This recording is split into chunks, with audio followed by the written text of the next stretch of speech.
Vote চুরির মাধ্যমে জনগণের ম্যান্ডেটকে ছিনতাই করা হয়েছে ঢাকা 13 আসনে। এর বিরুদ্ধে সারা দেশের জনগণকে সোচ্চার এবং তাদের প্রতিবাদ অব্যাহত রাখার আহ্বান জানাই।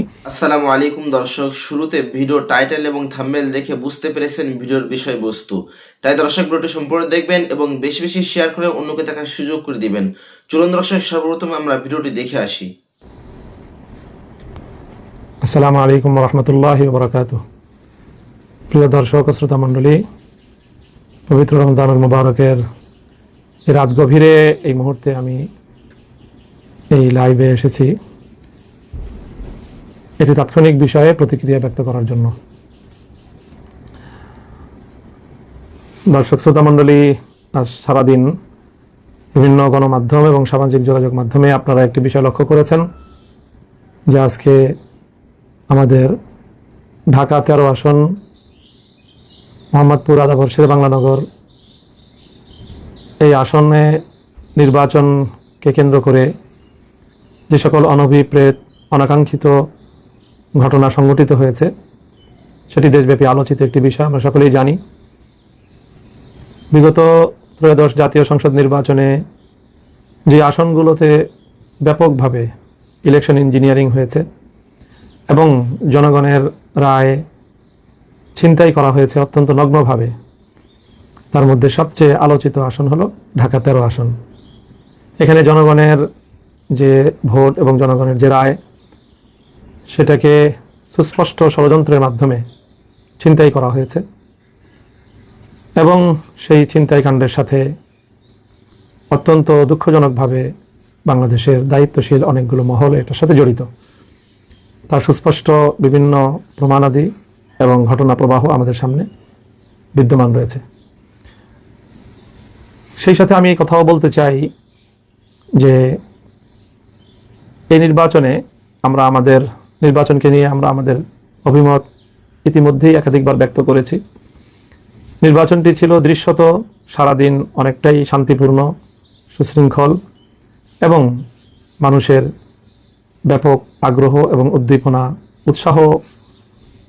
একটি উৎসাহব্যঞ্জক পরিবেশে নির্বাচনটি সম্পন্ন হয়েছে। নির্বাচনটা যতটা সুন্দর, অংশগ্রহণমূলক এবং মানুষের উদ্দীপনার মধ্য দিয়ে আয়োজিত হয়েছে, কিন্তু সন্ধ্যার পর থেকে ফলাফল গণনার ক্ষেত্রে তার রিফ্লেকশন এবং তার যথাযথ বাস্তবায়ন আমরা দেখতে পারিনি। ফলাফল গণনার সময় নানা ধরনের ছলচাতুরির আশ্রয় নেওয়া হয়েছে, প্রতারণা করা হয়েছে এবং এক কথায় বলতে গেলে ইলেকশন ইঞ্জিনিয়ারিংয়ের মাধ্যমে টার্গেটকৃত ব্যক্তিবর্গকে তাদের জয় ছিনিয়ে নিয়ে তাদেরকে পরাজিত দেখানো হয়েছে। এবং তার মধ্যে সবচেয়ে গুরুত্বপূর্ণ যে আসনটিতে এই ইলেকশন ইঞ্জিনিয়ারিংয়ের মাধ্যমে জনগণের নির্বাচিত প্রার্থীর জয়ে ছিনতাই করা হয়েছে, তার মধ্যে ঢাকা 13 আসন হলো অন্যতম এবং সর্বাগ্রে। কিন্তু এখানেও সারাদিন দৃশ্যত নির্বাচনের পরিবেশ ছিল অনেকটাই শান্তিপূর্ণ এবং উৎসবমুখর। বড় ধরনের কোনো সহিংসতার ঘটনা এখানে ঘটেনি।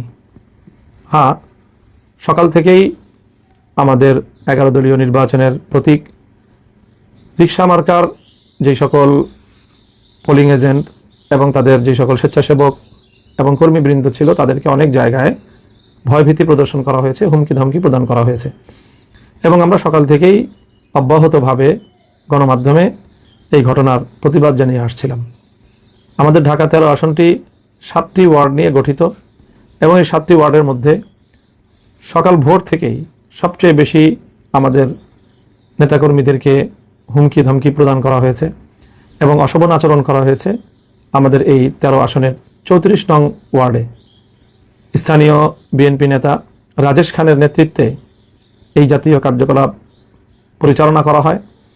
আমাদের কেন্দ্রের বাইরে বুথগুলোতে আমাদের যে সকল নেতাকর্মীরা ভোটারদেরকে রিসিপশনের জন্য, তাদেরকে ভোটার স্লিপ প্রদান করার জন্য, ভোটারদেরকে এগিয়ে আনার জন্য যে সকল কার্যক্রম পরিচালিত হচ্ছিল, প্রতিটি সেন্টারে, প্রতিটি কেন্দ্রে এবং প্রতিটি আমাদের যে বুথ ছিল সবগুলোতে গিয়ে রাজেশ খান এবং তার সন্ত্রাসী বাহিনী ব্যাপকভাবে সন্ত্রাসী কার্যকলাপ পরিচালনা করেছে, হুমকি ধমকি প্রদান করেছে এবং তাদের অনেককে সেখান থেকে চলে যাওয়ার জন্য প্রাণনাশেরও হুমকি পর্যন্ত দিয়েছে এই রাজেশ খান।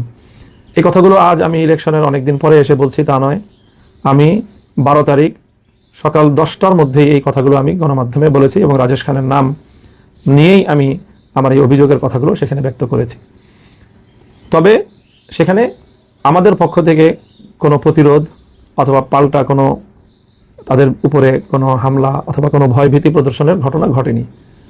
আমাদের নিরীহ লোকজন তাদের ভয়ভীতি যতটুকু উপেক্ষা করে সম্ভব হয়েছে কার্যক্রম পরিচালনা করেছে।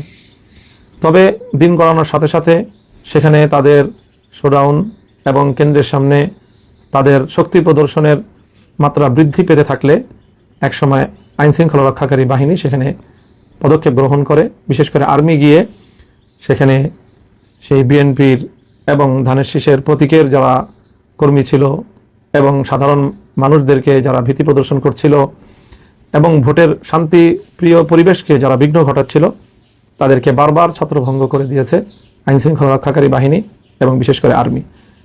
এবং সেখানে তাদেরকে ছত্রভঙ্গ করতে গিয়ে সেখানে আর্মি অ্যাকশনে গিয়েছে, লাঠিপেটা করেছে ব্যাপকভাবে। এবং সেই লাঠিপেটায় সারাদিন বিভিন্ন কেন্দ্রে বিএনপির অনেক নেতাকর্মী, ধানের শীষের অনেক নেতাকর্মী তারা আঘাতপ্রাপ্ত হয়েছে। ক্ষেত্র বিশেষে তাদের সাথে সাথে আমাদেরও অল্প কিছু লোক আর্মির সেই প্রহারের শিকার হয়েছে এবং তারাও আহত হয়েছে। এবং সেই আহতদেরকে আমি 12 তারিখ রাতেই তাদের শয্যাপাশে গিয়েছি এবং তাদের চিকিৎসার ব্যবস্থা আমি গ্রহণ করেছি। আর্মির এই আক্রমণ এবং তাদের ছত্রভঙ্গ করা, শান্তি শৃঙ্খলা রক্ষার এক পর্যায়ে ওখানে আমাদের লোকজনও যেরকম কিছু আহত হয়েছে, আর প্রায় 90 জন বা তার চেয়েও বেশি সেখানে আক্রান্ত হয়েছে ধানের শীষের নেতাকর্মীরা। কারণ তারাই সকাল থেকে ভোট কেন্দ্র দখল করার এবং ভোটের পরিবেশ নষ্ট করার, ভয়ভীতি প্রদর্শন করার এই সকল সন্ত্রাসী কার্যকলাপগুলো পরিচালনা করছিল। এবং এতে সবচেয়ে বেশি ভূমিকা ছিল রাজেশ খানের। সেই রাজেশ খানের কর্মী বাহিনীর সাথেই আর্মি তাদেরকে ছত্রভঙ্গ করতে গিয়ে তাদের উপর লাঠিপেটা করে এবং সেই লাঠিপেটায় তাদের মধ্যে অনেকে আহত হয়েছে। এবং সেই আহতদের মধ্যে রাজেশ খানের নিকটাত্মীয় একজন হায়দার আলী নামে এক ব্যক্তি ছিলেন। সেটা আমরা আগে জানতে পারিনি, তাদের পরিচয় শনাক্ত করা যায়নি।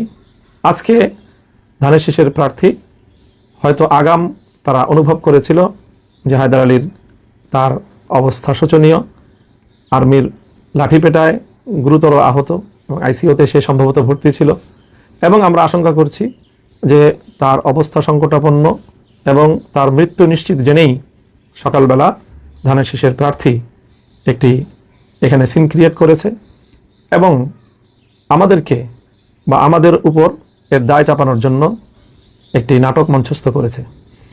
এবং সেই নাটকের মাধ্যমে মূলত তাদের সন্ত্রাসী কার্যকলাপ, রাজেশ খানের এই দখলদারি, সন্ত্রাস এবং ভোট কেন্দ্র দখল করার তাদের এই প্রবণতা এবং তার প্রেক্ষিতে সেনাবাহিনীর পদক্ষেপের বিষয়কে আড়াল করার জন্য শাক দিয়ে মাছ ঢাকার একটি প্রবণতা হিসেবে হঠাৎ করে আজ ইলেকশনের এতদিন পরে এসে এই জাতীয় ঘটনার দায় রিক্সা মার্কার নেতাকর্মীদের উপর চাপানোর চেষ্টা করা হয়েছে।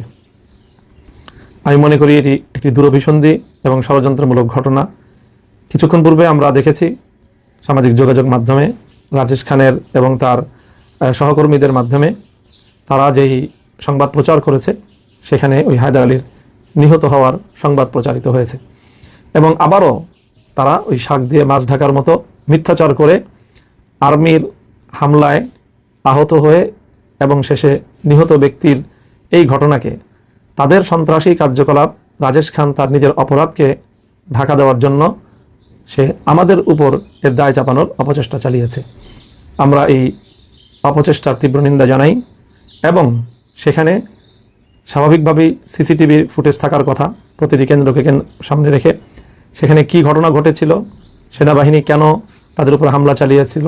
আমাদের কাছে একাধিক প্রত্যক্ষদর্শীর বরাতে এই সংবাদ এসেছে যে সেই দিন রাজেশ খান এবং হায়দার আলী তারা আর্মিকে চ্যালেঞ্জ করেছিল এবং আর্মিকে তারা সেখান থেকে হুমকি ধমকি দিয়ে আর্মির সাথেও অসদাচরণ করার প্রেক্ষিতে আর্মি তাদের উপরে চড়াও হয় এবং তারা আর্মির দ্বারা লাঠিপেটার শিকার হয় এবং সেই ঘটনাটির প্রেক্ষিতে এই মর্মান্তিক বিয়োগান্তক ঘটনাটি ঘটে যায়।